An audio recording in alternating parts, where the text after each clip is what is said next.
Welcome back to the 4A Baseball Podcast, ladies and gentlemen. Sorry we missed an episode. We were kind of busy. We were kind of finishing up our finals. We were moving out, but we are back. We're here to chop it up today. I'm with Stevs today. Tom, he's helping some people move out of college. He just wrapped up a little bit after we did. Stevs, how did finals go? How are you doing? Finals went well. Passed all A's. Doing good all around, and now I'm back home and excited to get rocking on this content. Um, Fortunately, baseball is a little bit on the back burner, but I did get to go to a Reds White Sox game, and I got to see Great American Ballpark for the first time. It was a very pretty ballpark, but probably my least favorite park that I've been to. I've been to Mm. about five parks. It just there was like they had like a cool little area where with like all the food and stuff like that. But like outside of that, like park didn't really feel all that great to me. And you said you didn't get to go experience like the Reds Hall of Fame, right? No, I didn't. I wanted to, but we went and did a couple other things and just kind of ran out of time. Yeah, they have the Hall of Fame is really cool. They have like it's a very good exhibit. There you walk through, you get like the Cincinnati Red stockings, just the beginning, their roots. Yeah, You go in, there's like a big museum room. They had this replica of Crossley Field, which is really cool. And they had this thing with Topps baseball cards where you could yeah. basically like stand in front of it and it puts you on a baseball card. So I have Brad in a Dodgers jersey on a Reds card. I did go and donate some money, and I got this Dave Concepcion bobblehead, and then the free giveaway for the game I went to was a Johnny Bench Funko Pop. Well, that's pretty So we cool. balling out. We balling out on that end. But I mean, it was a fun time. I went with my brother and my dad, and I think we all had a great time. But not my favorite park. My favorite park is PNC. I love PNC Park. It's That really the nice. views are immaculate. Just the whole atmosphere. Even if Pittsburgh is not a good team, the atmosphere of the park is incredible. No, that's completely true. Like I haven't been to, I don't think either of us have been to that many. And Tom's been to the most of us, and I think his is biasly Oracle. It's a very nice stadium. Yeah, It's just not the best. PNC is better. I don't know. I've never been out to the most west I've been would be Cincinnati, ballpark wise, and I wanted to go to a Dodgers or an Angels game last year, but unfortunately, I just never could make it out to Los Angeles. Mhm. No, Dodger Stadium is very nice. Again, bias. It's also been Fair. 10 years since I've been there, so I kind of gotta get back there soon. I think for content wise, we're kind of looking at going to some Orioles games, Pirates Get games some in vlogs going. July. Yeah. Looking at Pirates versus Angels, was it? And then it was Pirates Mm. Giants. It And was then Angels. It was Angels Orioles, which I think is this weekend or this yeah, week, it's this on that upcoming Monday. week. Which I don't know how if we'll get to that. Yeah. So Angels Orioles is this Monday. And then the middle of July, I think it's the 17th through 19th. The Pirates are hosting the Giants, which Tom really wants to go to, and the Orioles are hosting the Dodgers, which I really want to go to. Yes, So we'll figure that out. figure it It'll be out. fun. We'll get to ballparks. If you guys have gone to baseball games and you want to talk to us about it, Twitter's a great place to top it up. Love to hear your experiences, especially with like the pitch clocking in stadiums, how fans are reacting to that. That's a story we haven't really heard too much of a perspective on. But to kind of get into baseball, Stev, you did start with the Pittsburgh Pirates are not that good of a team. Last we left off, we were capping off last week's power rankings, and the Pittsburgh Pirates ended up in third place for us. Since then, the Pittsburgh Pirates have played to a what is it, 1-9 record. Yeah, they're not doing too hot They as of still late. they still sit atop the NL Central, half a game ahead of the Brewers. Just not a great division. Brewers have been 2-8 in Yeah. their past 10. Cubs 4-6. Reds 4-6. Cardinals 3-7, sitting at the bottom of the National League. I mean, so we were always worried about the Cardinals, right? Because their lack of pitching, but I thought there would be some semblance of something, and just the team top to bottom doesn't look. They feel very much like the White Sox did last year. It doesn't feel Nice. like they fully want to be out there and play, right?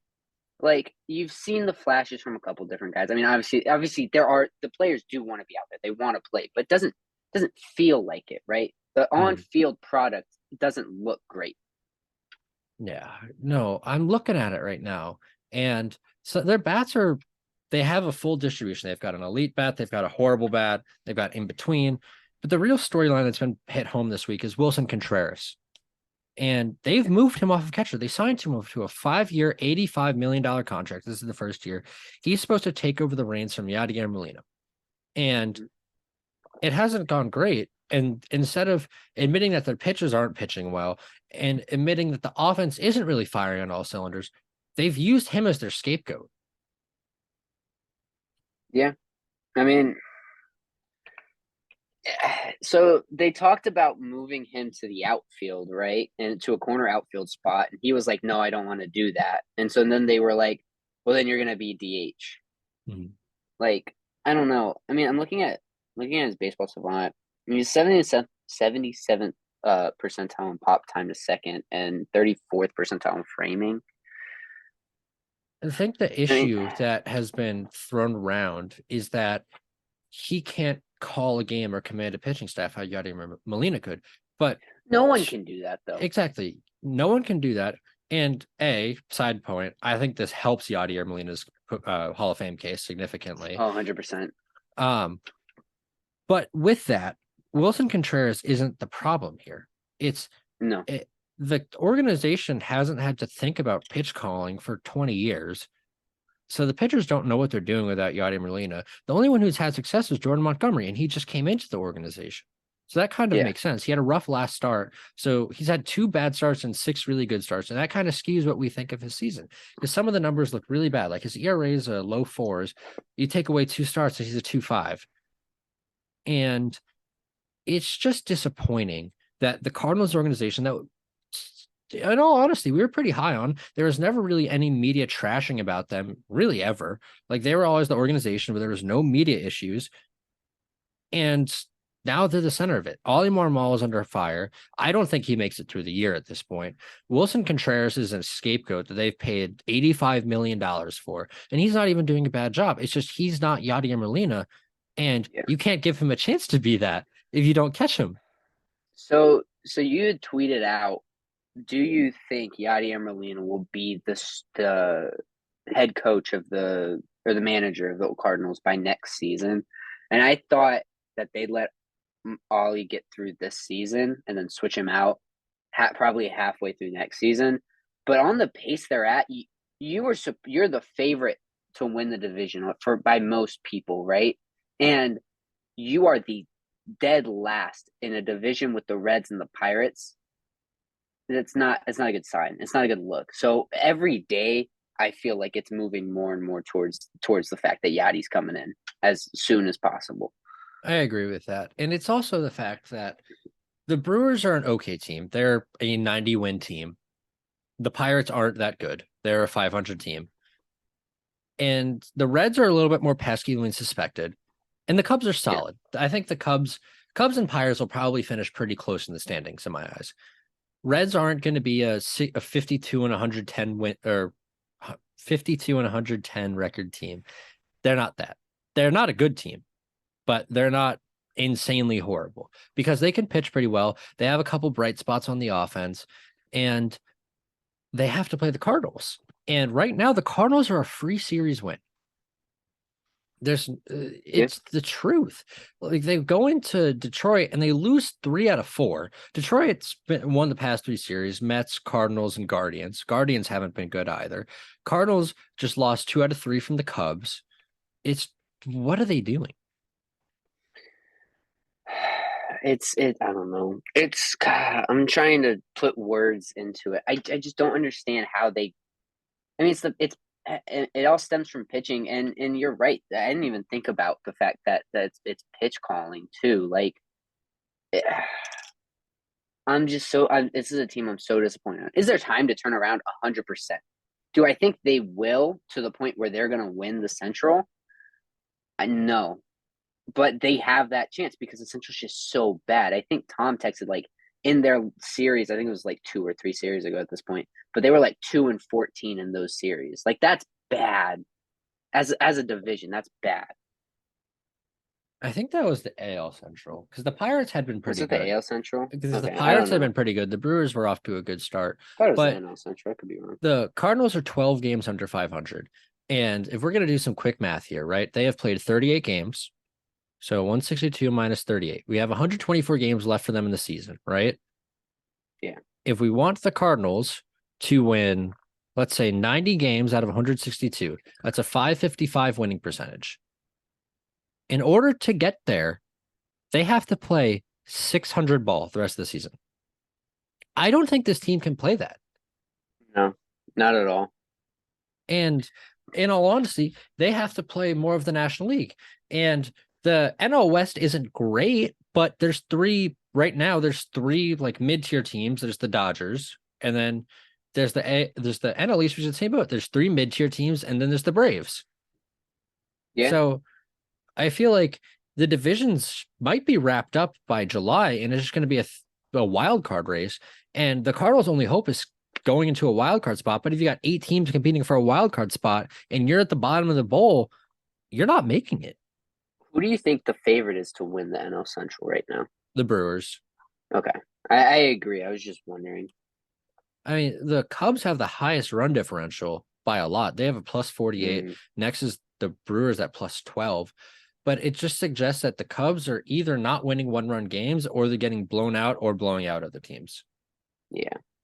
And I think, I don't know. The other division I really want to talk about in the National League is the NL East. Of course. Nationals are overperforming right now. Yeah, and they they've don't played, look like an atrocious team, but they don't look like a good team. and you had our plan for Tuesday was to have a conversation about each of our respective teams. It just kind of fell through. And so was there stuff like any like key points you really wanted to hit home about that team? I mean, you look at the team, and everybody looks like they want to be there. That's like the biggest part, I think, of any team, right? Because even I was thinking about like last season compared to this season, and at the pre-trade deadline, because nobody wanted to be on that team post-trade deadline, but pre-trade deadline, it didn't look like anyone really wanted to be there. Even Soto, even Bell, even anybody else on that team, it didn't look like anyone wanted to be there. It didn't look like they wanted to play, and the product on the field struggled due to that. Even Soto looked good and Bell looked good, but outside of that, the rest of the team didn't. These are a bunch of guys. They know that the organization of the Washington Nationals look like they are supposed to suck. We're supposed to be bad for the next 3-4 seasons. So they have nothing to lose, and they're playing like it, right? And again, we've talked about Josiah Gray and Mackenzie Gore. They both look very, very good. Keibert Ruiz hit a skid for a little bit, but it looks like hopefully he's getting a little bit back on track. CJ Abrams has looked very good as of late. From what I have watched, which isn't a lot of games, but he's looked very good as of late from the highlights at least, going on that Aiden track. But the important piece is that the young guys are playing, and at least playing. They're having more good days than they are bad days at the end of the day. And I think the Nationals organization is as of right now. I mean, we're 16-21, right? And the fact that we are a game and a half behind the Mets, who were arguably going to win the division, right? It's not. I don't think it's a testament of how good the Nats are. It's a testament of how bad the Mets are. No, I agree with that. And you bring up CJ Abrams. I just want to go back to our Nats preview where Aiden said he'd win the Gold Glove. And last year at shortstop, he had -8 outs above average and 308 attempts. This year, he has -7 outs above average and 139 attempts. Yeah. He's on pace, if he has that many attempts, to have negative 18 outs above average. So it's below average. I think I don't know how many errors he has off the top of my head. I think he has 5 errors, but 3 of them were on opening day, right? So he has 8, but errors aren't the thing that affects outs above average too much. I know, but that's what I was heading towards. Like he if you take away, that's 5 errors outside of opening day. That's not terrible, right? For a young and budding shortstop, it's his first full season. He's not had a full season yet. And it's not bad. He's not. I didn't think he was going to win a Gold Glove, but that was Aiden's take. He stuck with it, and I think at some point, could he? Maybe. He has a long career, and he's going to learn a lot. Hopefully, again, I talk about it. The Nats need to get a new pitching staff or new entire coaching staff, because I honestly think a mismanagement of our bullpen is a large reason that we're losing these games. We are in a lot of games. There's 1-run games we are in, The and Diamondback Davies, series. yeah, the Diamondback series, exactly. David Martinez puts in Hunter Harvey 3 days in a row, or Kyle Finnegan 3 out of 4 days. You can't do that. It's not going to work. And then you're blaming Kyle Finnegan because he's the guy that's on the field and blowing those saves, but he's pitched 3 out of 4 days, which, yes, he's supposed to be the closer, but he's not. He's not a good closer, right? And he can't. It just doesn't work. And like, look, bring back your point about like errors and just young, because your whole team is young players or veterans that are trying to bounce back, right? To your point of he's only made 5 non-opening day errors, right? That's about through a month of play. And that puts you on pace for 30 errors in a season, which would have led the league last year. Yeah. But he's young, right? Yeah, but they are giving him an opportunity to get at bats, which is huge. He has shown signs of he's hitting the ball harder on average, but the average exit velocity is lower. So that just means he's either getting more of the ball or less of the ball. There's not too much of the middle. And that's okay. You know what? You need your players to develop some way. Keibert Ruiz has made strides forward defensively this season. They're not playing Jeter Downs at all, which is not a bright move. Stone Garrett's been getting some more at bats, which he's been progressing. Victor Robles, your best player so far, in all honesty, and he's on the 10-day. Yeah. So they called. So Adelmo Vargas went down with I think it was a shoulder injury. Mm-hmm. He like dove into at second and jammed his shoulder, and then they called up Jeter Downs. He didn't get in that bat, like at all. Like we had a double header. I think it was against the Phillies, and he didn't play in either of the games. It was against the Pirates. My bad. It was against the Pirates. He didn't play in either of the games. How, that doesn't make sense. Give some rest to some of the guys. Like, don't get me wrong, Jeter Downs. Is he the solution to any of our problems? No. But is he young and can you give him at bats? Yes. For what they did with him, I would rather have called Matt Adams up. Because he just sat and ratted on the bench and he wasn't even getting at bats. He wasn't getting live at bats. And how are you going to do that to a young guy? I don't know. You can't. Davey Martinez. That's why. Yeah. You know what? I think they'll be okay in a couple years, but until you get there, a little rough. New York Mets, kind of an interesting situation. They suck. Yes. Relatively speaking, based on their expectations. They're 2 games below 500, but given their payroll and what's expected of them, this is a severe underperformance. Yes. I was looking, and I think they have a series against the Nats coming up, and like the Nats had all of their scheduled starters. The Mets starting rotation is just TBA. All 4 of the starters against the Nats are to be announced. Like, that's bad. Yeah, it's not what you want because right now their only reliable starting pitcher is Justin Verlander. He just came back. He had a really good outing in his second start against the Cincinnati Reds. His first outing was fine, besides 2 blemishes in the first inning. He'll be fine. Once the Mets got Verlander back, they have their ace. Scherzer doesn't look good. His shoulders kind of in tatter. I think this is the end of Max Scherzer. He won't let it be, but he won't let it be, but it should. I think he needed. I don't think he should have kept playing. In all honesty, after his season with the Dodgers, I know he wants to because he's a competitor, right? Last year he was good though. He was good last year, but again, I would rather, if it's me, and again, I'm a 18-year-old kid that has never played higher than JV baseball, but I wouldn't want to go out because my shoulder gives out. I would want to go out on my terms, right? And Scherzer's letting it get to the point where he's going to go out due to injury. That sounds about right. And the Mets, they haven't been horrible, their offense, in all honesty. Like, Starling Marte is severely underperforming. They're giving Brett Beatty at bats, which is huge. Mark Hanna, may he rest in peace. How's Francisco Alvarez doing? He's been the bat's been aggressively average, but the catching's been really, really good. I actually did want to talk about that. I have that up right here. His framing is above average. Like, the Mets needed a consistent catcher. They haven't had a consistent catcher in a while. And he's this young kid that's supposed to come up, and it's crazy. You call up the young kid, you get consistent days behind the plate, and he catches well. The team might make strides in the right direction. Obviously, we haven't seen that turnaround yet, but he's got 2 catching framing runs, which is pretty solid. He's an above average blocker so far, and he's had 746 block opportunities. That just means pitches that weren't in the strike zone. Yeah. And he has -1 caught stealing above average, which means that there's 1 stolen base that he was expected to have, but he didn't get it. And that's okay. He's a rookie catcher. And that's a good sign for the Mets. Pete Yeah. Alonso has been very good. Jeff McNeil's regressed severely, but it's still above average. Francisco Lindor's been okay. Brandon Nimmo's been worth the contract, and Daniel Vogelbach, Danny Berger's been pretty solid. Like, I think there's a recipe for success here, but the reliability of it is on the fact that Carlos Carrasco is on the 15-day, Brooks Raley is on the 15-day, John Curtis is on the 40-man not being used, Max Scherzer is going to go on the IL. You have Kodai Senga, who's been not really that good. It's 2 strikeouts for every 1 walk.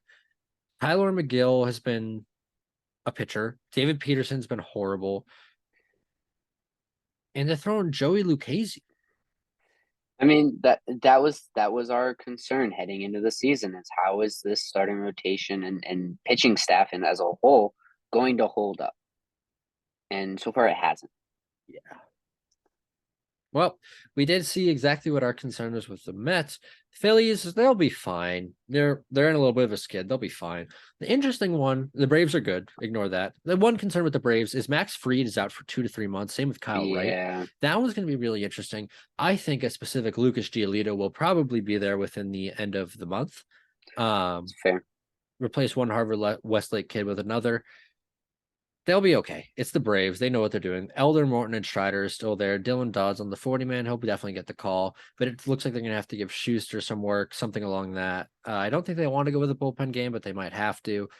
So we'll see what the Braves do to figure out the situation. I think they'll be okay. The interesting team here is the Miami Marlins, who are a 500 team. Yeah. They have a -54 run differential.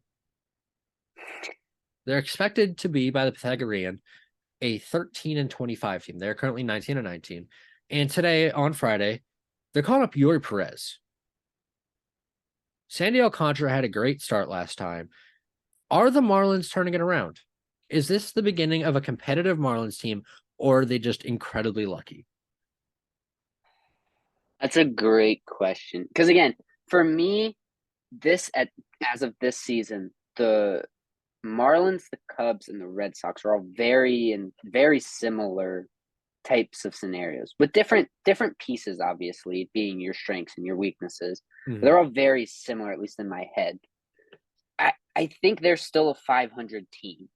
Mm-hmm. In all honesty, I think they might be a clip or 2 higher, but I think they're a 500 team. So you're buying what they are right now?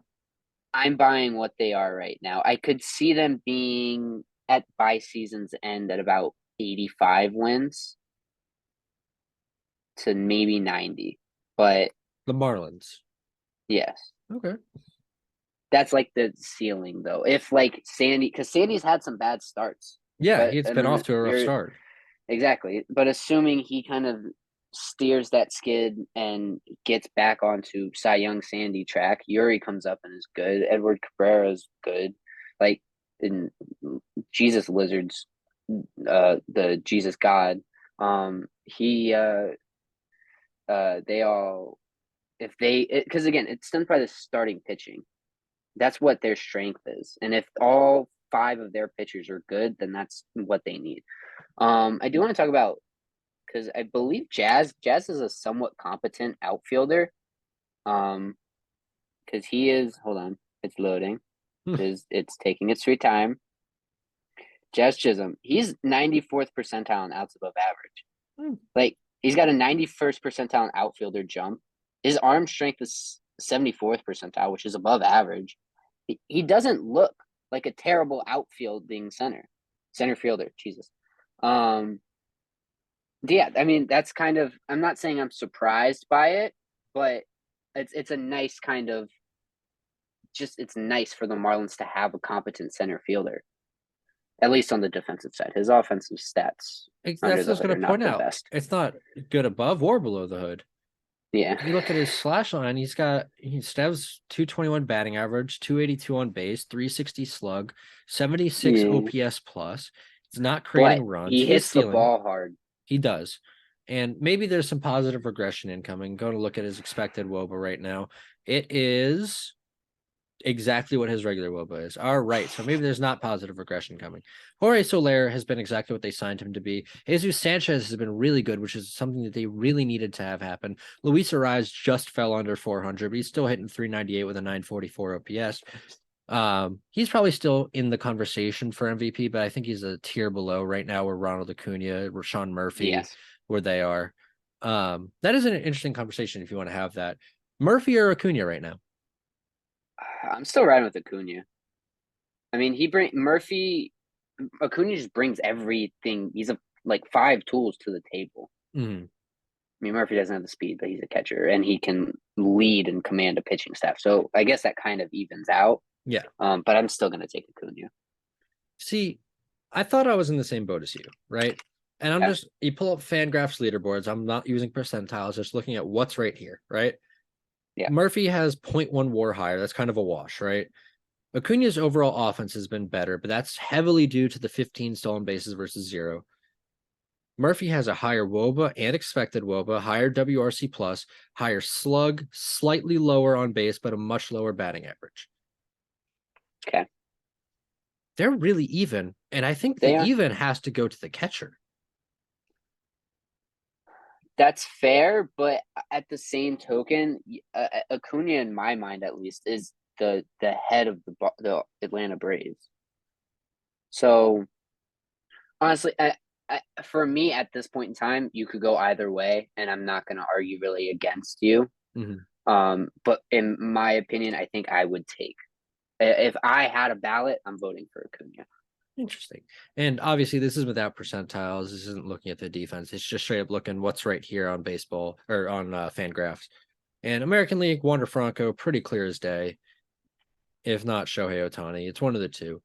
But that's another conversation. Obviously, we'll have that conversation in 19 days. We'll have it at the end of the month, topping up about the April, May All-Stars, Cy Young MVP.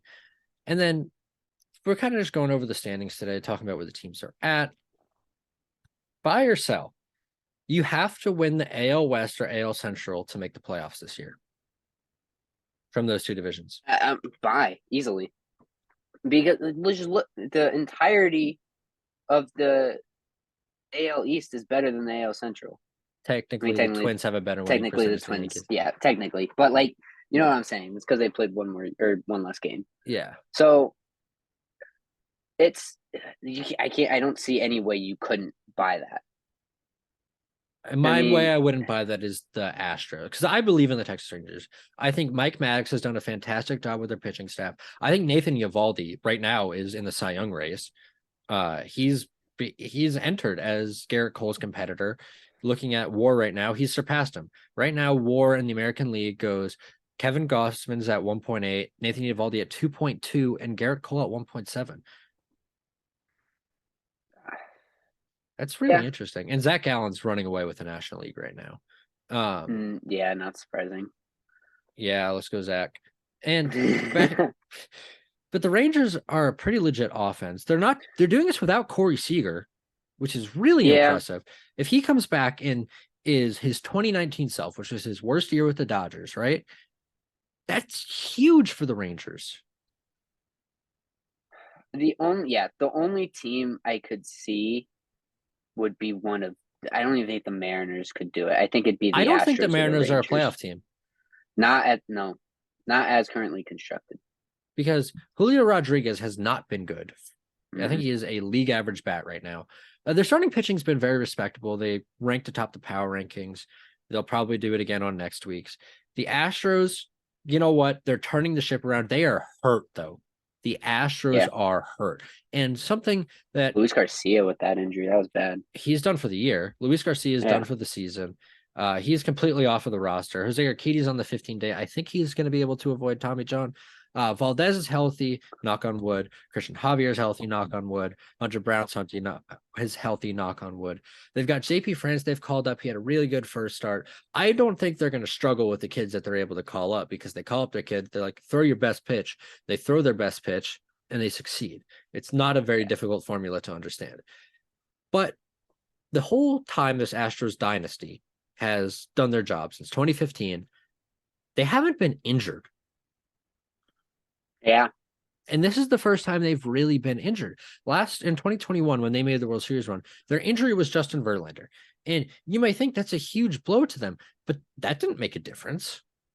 They made the World Series. They were the best team in the American League. And here they are again. They're without Jose Altuve. Michael Brantley just came back and you got to get sent back for imaging. Your lineup's still pretty good. Maldonado can't hit. Astros fans are just calling for Yainer Diaz to take the job. Again, not a great offensive catcher, but he's calling games. He's performing better defensively. Jose Abreu has been atrocious. Dubon's below average. Pena's below average. Bregman's below average. Corey Jokes is below average. Jake Meyer's below average. And then you got Kyle Tucker and Yordan Alvarez. Kyle Tucker's been the most unlucky hitter in all of baseball. And it's not close, I don't think. I will double check that so I'm not biting my tongue. But if you're just looking at prime differences, Josh Naylor is the most, and then it's Aledmus Diaz, Gene Segura, and Kyle Tucker. Mm-hmm. So the Houston Astros have been just punched over and over again. And I think that once they get Altuve back, I don't see a reason why they're not competing for a wild card spot, because the division is the Texas Rangers and the Houston Astros. The Los Angeles Angels are not a legitimate team. I still don't believe in them because they're not better. No. Okay, here's the test for the Angels, right? Are the Angels better than the Yankees? Yes, I think they are. I think they are. Okay. Because it's just because of all the Yankees injuries. I think they are. Are they better than the Blue Jays? No. Are they better than the Red Sox? No. Are they better than the Orioles? No. Are they better than the Rays? No. Yeah, exactly. Again, like I said, it's Texas, Houston, whoever wins the Central, and the AL East. That's it. And one of the AL East teams has to miss the playoffs. Yeah. Like the Yankees right now, if I look right now, they're playing 538 baseball, and that puts them on pace for 87 wins. Last year, that would have made the wild card, and this year they're not making the playoffs with a 87 win season. And obviously 87 wins isn't really playoff caliber team most seasons. We don't really know how that's going to age with the expanded playoffs, but it's dire in the American League right now. The AL mid, the Twins are running away with it on a 92 win pace. The Tigers are in second place. I didn't think I was going to say that at any point this season, even after opening day. Guardians are in third. They can't hit at all. They are the worst offense in the American League, producing 126 runs. They are worse than the Tigers. They are worse than the Royals. They are worse than the Athletics. They are the worst offense in the American League. But with that, they've allowed among the fewest runs. The Rays have allowed less runs. The Twins have allowed less runs. The Astros and the Mariners have allowed less runs. And guess what all those teams have in common? They're top 10 pitching staffs. The AL Central is horrible. So, yes, the only team that's making it out of the Central is the winner. The West, basically, I'm going to treat it until one of the AL East teams severely regresses, which I don't know if it's going to happen because the Red Sox are hidden. They can't pitch to save their lives, but they can hit. The Orioles trade deadline is going to be real interesting because right now they're the second best team in the American League, arguably the second best team in baseball, maybe outside of the Braves. And they don't have starting pitching, and they're doing this. If the Orioles go and buy at the deadline, they're competing for the homes. They're competing for this 4 seed in the American League. I think the Rays have wrapped up the American League at this point. They are, unless the injury bug gets them and like everyone goes downhill. That's it. Pete Fairbanks is out. Tyler Glasnow hasn't thrown a pitch. Jeffrey Springs is getting Tommy John, and they're still doing this. The one thing that is interesting, is Tom brought up the point last night of have the Rays won a series against a legitimate team. I was looking into it, right? The two teams that they've beat that are like relative are the Red Sox and Yankees. They've lost to the Astros. They just lost to the Orioles. They they took them from the Pirates. They killed the Pirates. The Rays killed the Pirates. But are the Rays good? Because I think they are. They haven't shown us a reason that they're not good. Like, yeah, they've lost a couple series, but so does every team. Like, Fair. Tom's point. Tom has a tendency to see one thing and then just base his entire argument off of that one thing. Huh. He's done it. He's done it the entirety of us arguing about sports, which is not a bad thing, right? You see something and you're like, oh, that makes sense, and you go with that, right? But Yeah. you have to be open minded enough to be like, yeah, but also this, Mm-hmm. right? It's the Rays are a good team. They are a well constructed team. I don't know how. I think my worry is that they are a good regular season team though, and they're That is not the going to be a same. good postseason team. I will say though, the one thing that has been constant about regular season Rays teams is that they've been a fantastic pitching staff without too much thump. They've never been an elite offense. They're an Yeah. elite offense right now. They're the best offense in baseball right now. Yeah. According to expected WOBA, the best team in baseball for pitching is the Mariners. And if we want to look just at their run differentials, right? The Mariners have allowed 143 runs. The Rays have allowed 118. That's either suggesting that the Rays are getting lucky or the Mariners are getting unlucky. And I'm going to take more of the fact that the Rays they have a better bullpen. So Yeah. again, because if you have the same expected WOBA, right? You're taking the 278 for both of them. Very good. If you have the same expected WOBA, it's saying, okay, these teams are allowing very similar contact to very similar parts of the field. They're striking out other players at a very similar rate and walking opposing players at a very similar rate. That doesn't take into account context. It's not taking, okay, they're doing this with first and third, or they're doing it with the bases empty. They're doing it with 2 outs, they're doing it with no outs. That also might be an explanation for the run differential, why the Rays have allowed 25 less runs. And Yeah. I think the Rays are good. I don't think we have to worry about them. I agree. I agree. It's just God, the AL East is just so good. I feel so bad for AL East fans in all honesty. But it's got to be fun. Yeah, but if you're an Orioles fan, right, and your Yeah. team is like should be the best team in most divisions, and you're gonna end up playing in a do or die three game series, that's not fun. And then just looking at it right now, right? Like I'm an West fan. I get hyped for San Francisco because I love rubbing it in Tom's face when the Giants lose. Speaking of the Giants losing, they lost the series to the Nationals, and you notice he's not here right now, Tom Uh, Mullen. It's because he could not deal with the fact that the San Francisco Lions lost to the Washington Nationals. It's so great. I'm gonna make fun of him later. Don't worry about it. I'll record it. and okay. But like the Giants are mediocre. They're an 81 and 81 team. I think that's what Yeah. they'll be. I think the Padres are a little bit better than they're showing, but right now the Pythagorean has them at 500 as well as their actual record. Their bats just haven't fully shown up. Like Oh, playing the Padres, we have a weekend series against them right now. Dodgers took one last weekend as they should. yeah. It feels like a playoff series because we hate each other. They are our rivals. The Giants So aren't. I saw this. Do you think Dodgers Padres is the best rivalry in baseball right now? You can't not say Yankees Red Sox, but I think you at this point in time, I think you can because the Yankees just aren't all there right now. my Like only when you go to watch the game, like you turn on a Dodgers Padres series because both these teams just you see the hatred. And you see the hatred in the Yankees and the Red Sox too. But I don't think the Yankees' best rival this season is the Red Sox. I think it's the Rays. There's hatred there. You're looking at this yes, hatred, this angst, this want. I think it's that's fair. Yankees Rays. That's fair. I I, would I I think that's the competition for Dodgers Padres. interesting. because that is interesting.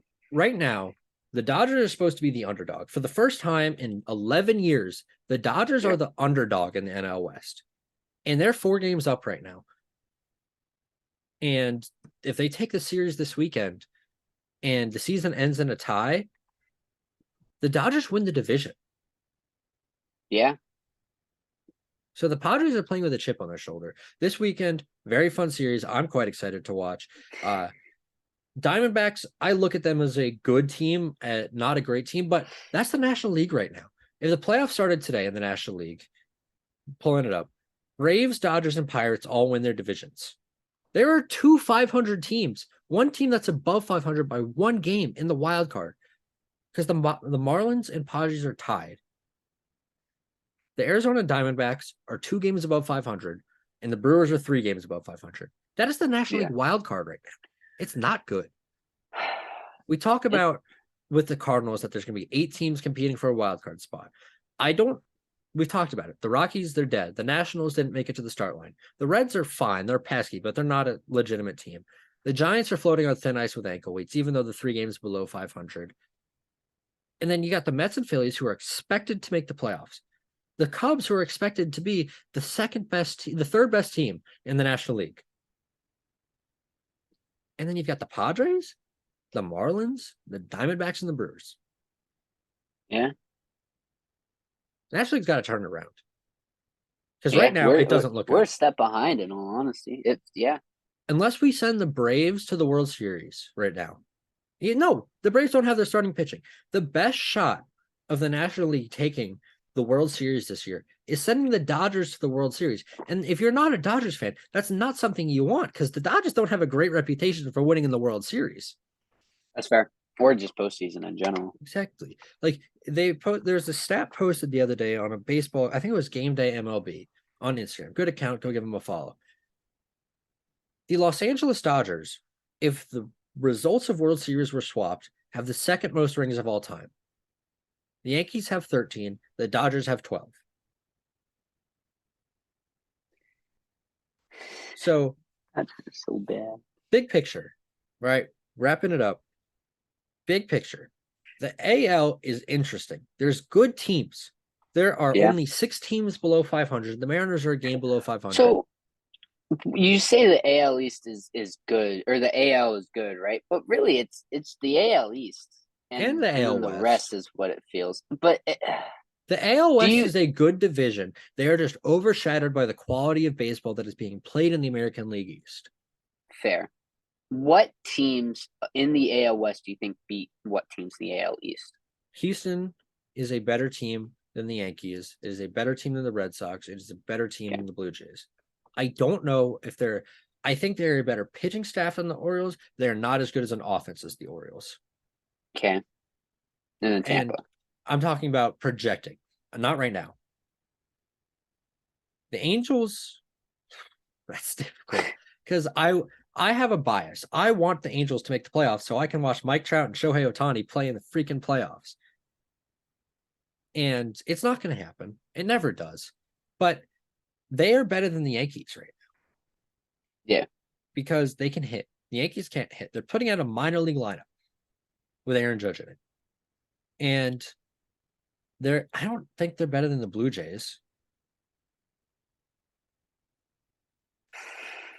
I don't. That's fair. Seattle, it's difficult. It's really difficult because we're kind of looking at what it has been. And given what it's been, the standings go east, east, east, east, west, east. And it's not, the AL East is the class of MLB right now. Yeah. The AL Central is a joke. The AL West is a legitimate division, but they are not the AL East, and therefore will be looked down upon. The Houston Astros will be back at some point. They are expected to be 2 games better than they actually are, and they'll be a 95-win team. I'm not worried about the Houston Astros. I am. They're injured. But the Texas Rangers have proven, with the help of Mike Maddox and their signings of pitching, we were doubtful of their pitching staff because Jacob deGrom is probably done for the season. He's out 2 to 3 more weeks, if not longer. But it's Jacob deGrom. Wrap him in plastic wrap and sit him on the couch. That's the only way he's going to heal. The AL East owns the American League. They do. I think the AL East owns the entirety of the league, really. I think, okay, here's the thing. The American League East can slug right now. Yes. The worst slugging team is the Yankees, who are known as the Bronx Bombers. They've missed Aaron Judge for 2 weeks. The Blue Jays are the second worst offense. So I'm just going off of runs scored. Red Sox are the second best. Orioles are right there with them. And then there's the Rays. The Rays are the class of baseball. The Boston Red Sox cannot pitch. And if they face a team in the National League, like the Brewers, the Braves, the Dodgers, that can shut them down offensively, the Red Sox aren't a legitimate threat. Yeah. The Orioles they have the chance to pitch with you. The Rays are the full boat right now. It's just they have a bad reputation as a playoff team. So yes, the AL East is the class of the American League, but I don't know if they're the best of baseball. Because I think there is a fair competition from the National League, and it's going to be interesting. I think it'll be It's going to be race. fun. It's still a lot of time to go, though. Yeah. There's only 5 teams in the American League with a negative run differential. If we go to the National League there's 9 teams with a negative run differential. 4 of which are in the NL East.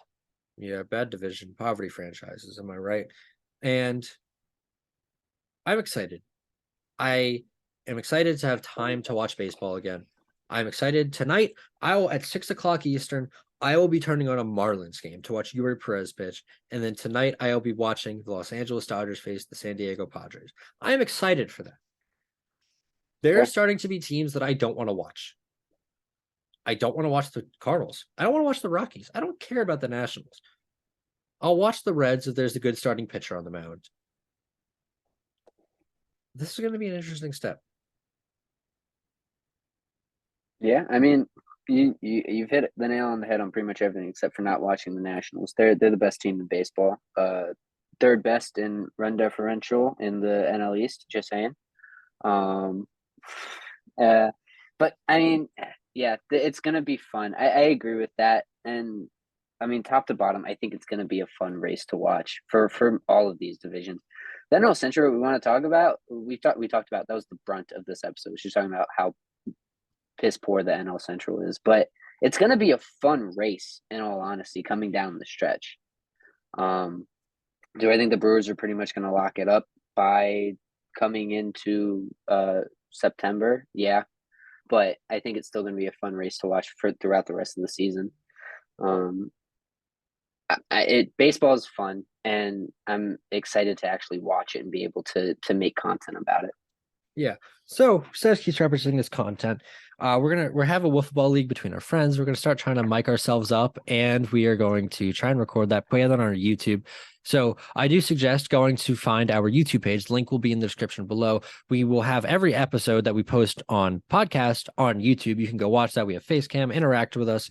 We'll have some other videos that we're going to try to start putting out. We might try to experiment with video games on there as well. Super Mega Baseball does come out at the beginning of next month, and I'm super excited for that. I think I've got Stevs on the bandwagon for it. And I watched, I think it's Mr. Hurricane. I watched he had a Super Mega Baseball 1 series, and I watched like that in its entirety. It was so, like, the first one was such a bad game, but it was such a good game because it was so bad. And they just keep releasing them, and I'm so confused as to why. But this one, it's got major league players in it. It's got like David Ortiz was like the big person that they were trying to show off. They've got Babe Ruth, Willie Mays, Randy it was like Johnson. Super Mega Baseball has gotten big, and then it was David Bartolo Ortiz. Colon. Yes. Nope, it's over. We're getting it. It's too late. So if you want to enjoy that content with us, I'll be running it through with the wide loads. Love my wide loads. And we'll be running that on our YouTube page. We'll obviously keep pumping out the content here on podcast. We appreciate all the support, all your listens. If you want to interact with us at all social media links will be in the description below. If you've enjoyed, please consider leaving a like, sharing this with a friend. We thank you for listening to the 4A Baseball Podcast, and we'll see you all next time.